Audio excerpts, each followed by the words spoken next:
مسئلہ اس میں جو ضروری ہے بہرحال اس کا بیان کرنا وہ رہ گیا تھا. اس میں یہ ہے کہ بالجہر اور بالاخفاء، یعنی جو نمازیں اونچی پڑھنی ہیں پنجگانہ میں سے بالجہر، بالاخفاء جو آہستہ پڑھنی ہے. آپ جانتے ہیں فجر کی نماز اور مغرب و عشاء کی پہلی 2 رکعتیں، ان کا بلند آواز سے پڑھنا نماز پنجگانہ میں واجب ہے. بالجہر پڑھنا بلند آواز سے، بلند سے مطلب احکام تفصیل گزارش کر چکے ہیں، اتنی آواز کہ ساتھ والے بندے تک اس کی آواز پہنچے، اتنی آواز. مثلا بسم اللہ الرحمن الرحیم الحمدللہ رب العالمین، مثلا آواز کو گلے سے آزاد کرنا یہ واجب ہے. اس کے علاوہ یہ 6 رکعتیں اور اس کے علاوہ جو 11 رکعتیں ہیں، یعنی ظہر عصر کی 8 رکعتیں ہو گئی، مغرب کی تیسری اور عشاء کی تیسری اور چوتھی، ان میں بالاخفاء یعنی آہستہ آواز سے پڑھنا واجب ہے. جان بوجھ کر اگر اس کا الٹ کیا جائے گا تو نماز باطل ہو جائے گی، بھول چوک کی معافی ہے. جان بوجھ کر اگر جو بلند پڑھنی ہے ان کو آہستہ پڑھیں تو نماز باطل ہے، جان بوجھ کر جو آہستہ پڑھنی ہے ان کو بلند پڑھا جائے تو نماز باطل ہے. آہستہ سے مراد بالکل لبوں کا غیر متحرک کر کے چھوڑ دینا، یا غیر متحرک تو ہے یعنی بالکل لب جو ہے وہ اپنی جگہ، مثلا بسم اللہ الرحمن الرحیم تو بلند آواز سے مستحب ہے ہی ہے، اس کے بعد بالکل کوئی آواز نہیں آ رہی، صرف لب ہل رہے ہیں، تو یہ بھی صحیح نہیں ہے. نماز اس سے بھی جو ہے وہ اشکال یعنی باطل ہے. اس کے لیے بھی واجب اور ضروری ہے کہ گلے سے آواز کو آزاد تو نہیں کرنا لیکن ہم ہما جسے کہا جاتا ہے، مثلا جس طرح کسی کے کان میں بات کرتا ہے اس آواز میں اس کا پڑھنا ضروری ہے. جب قضا نماز ہے تو قضا میں بھی انہی احکام کو مد نظر رکھنا ہے. یعنی کیا مطلب یہ ہے کہ اگر فجر کی قضا پڑھ رہے ہیں، فجر کی قضا نماز ہے وہ پڑھ رہے ہیں، وہ چاہے دوپہر کو پڑھ رہے ہیں، دن کو پڑھ رہے ہیں، رات کو پڑھ رہے ہیں، جس ٹائم پہ بھی پڑھ رہے ہیں تو اس کو بلند آواز ہی سے پڑھنا ہے. اسی طرح ظہر عصر کی نماز اگر قضا پڑھ رہے ہیں اور اس کو چاہے رات میں پڑھ رہے ہیں تو بھی اس کو آہستہ آواز میں پڑھنا. جو اصل نماز ہے جس طرح اس کے احکام ہیں بالجہر و بالاخفاء کے، قضا نماز میں بھی وہی احکام ہیں بالجہر و بالاخفاء کے حوالے سے. ایک صلوات پڑھ لے محمد وعلی محمد صلی علی محمد وعلی محمد وعجل فرجہ. اس کے بعد ہے جی نماز اجارہ. نماز اجارہ اس کے مختصر احکام. نماز اجارہ کا مطلب یہ ہوتا ہے کہ کسی کی جگہ پر پیسے دے کر نماز پڑھوانا. اب اس میں یہ ہے کہ کوئی بھی واجب عبادت کسی کی زندگی کے اندر، زندگی کے دوران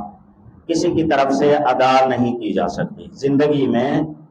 کسی کی طرف سے کسی کی واجب عبادت اس کی نیابت میں مثلا ادا نہیں کی جا سکتی. مثلا میں کہوں کہ میں مثلا آج کی نمازیں نہیں پڑھ سکتا ہوں اور علی صاحب کو جو ہے میں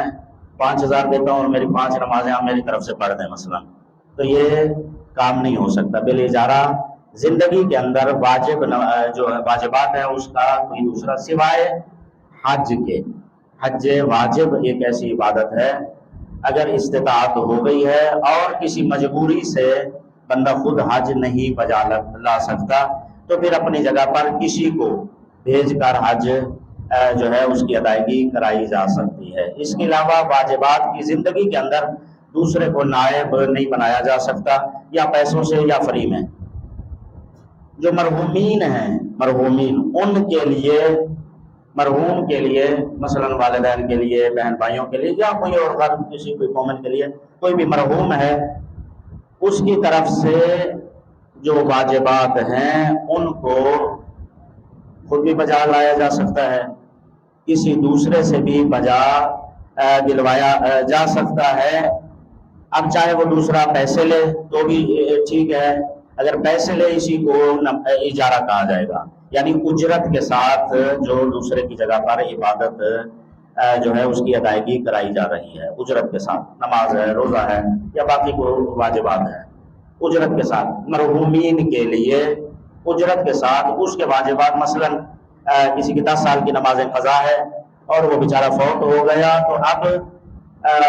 اس کے بڑے بیٹے پر مثلا نماز جو ہے اس کی واجب ہے ادا کرنا، اب وہ خود نہیں پڑھ سکتا ہے، تو وہ کہتے 10 سال کی جو نمازیں ہیں میں کسی سے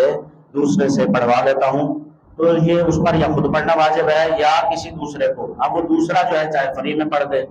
چاہے وہ پیسے لے لے، جو بھی معاملہ آپس میں جتنا طے ہوگا اس کے مطابق اس کی طرف سے پیسے دے کر وہ عبادت بجا دلوائی جائے گی۔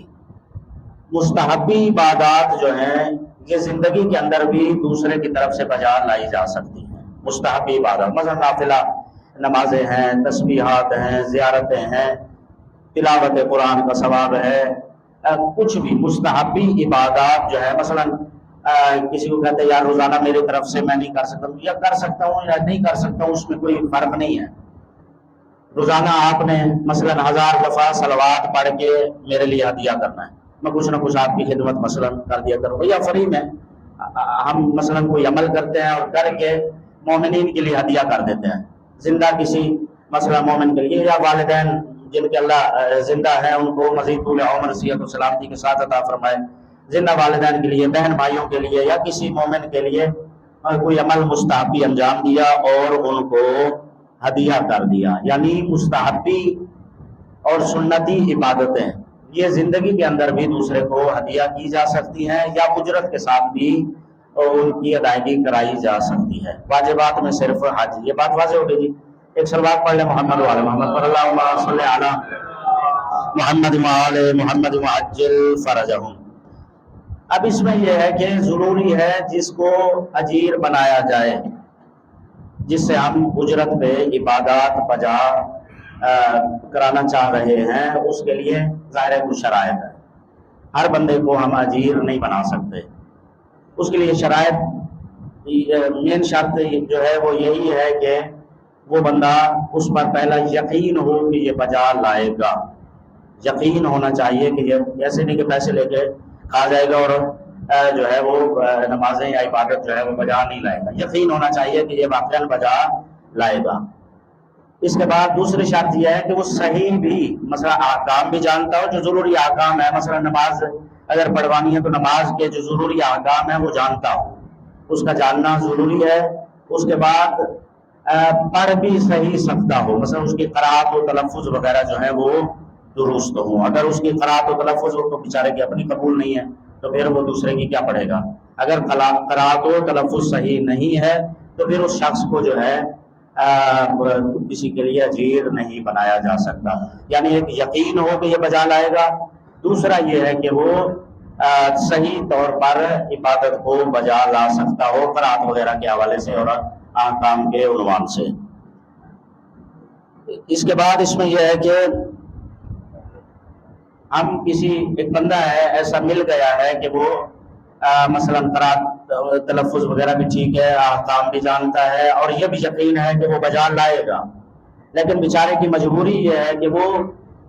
تیمم کے ساتھ یعنی کسی وجہ سے، کسی عذر کی وجہ سے یا کسی بیماری کی وجہ سے پانی کا استعمال کرنا اسے منع ہے، وہ تیمم کر کے اپنی خود کی نمازیں وغیرہ بھی بجا لاتا ہے، عبادات کرتا ہے، تو ایسے شخص کو چاہے وہ جس کی نمازیں قضا ہوئی ہیں، وہ چاہے اسی حالت میں ہوئی ہیں کہ اس پر تیمم کے ساتھ واجب تھی، اجبار و مجبوری یا مرض میں ہی قضا ہوئی نمازیں ہیں، پھر بھی ایسے بندے کو کہ جس کی شرعی ذمہ داری تیمم کر کے نماز و عبادات بجا لانا ہے، ایسے شخص کو اس کے لیے اجیر یا نائب نہیں بنایا جا سکتا، اسی کو اجیر بنایا جائے گا کہ جو پانی کے استعمال کے ساتھ یعنی وضو غسل پانی کے ساتھ کر کے جو ہے وہ عبادات بجا لائے۔ ہم نے ایک بندے کو اجیر بنا لیا، پیسے دے دیے، اجیر بنا لیا، اب یہ ہے کہ معاملات طے ہو گئے، کچھ عرصے بعد ہمیں پتہ چلا یا کسی بھی جہت سے کسی عنوان سے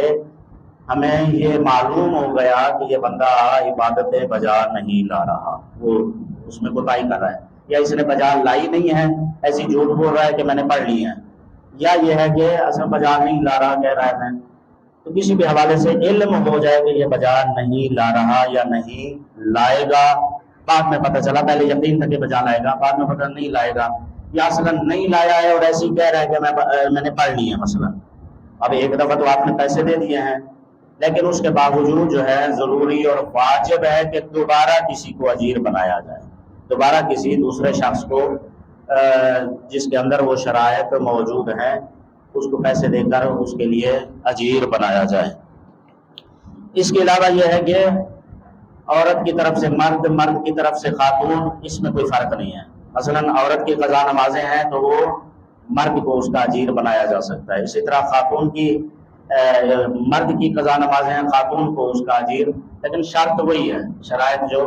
یقین ہو اور احکام کو جانتا یا جانتی ہو، تو مرد و عورت کے اختلاف سے کوئی فرق نہیں ہے، وہ دونوں کو اجیر۔ اور اسی طرح ایک بندے کی طرف سے کئی اجیر بھی بنائے جا سکتے ہیں، کئی بندے بھی، مثلا 50 سال کی نمازیں ہیں، 10 سال کی اس کو دے دی، 5 سال کی اس کو دے دی، 10 سال کی اس کو، 8 سال کی اس کو، مثلا، تو اس طرح کئی اجیر بھی بنائے جا سکتے ہیں۔ ایک صلوات پڑھ لیں محمد و آل محمد، صلی اللہ علیہ محمد و آل محمد وعجل فرجهم۔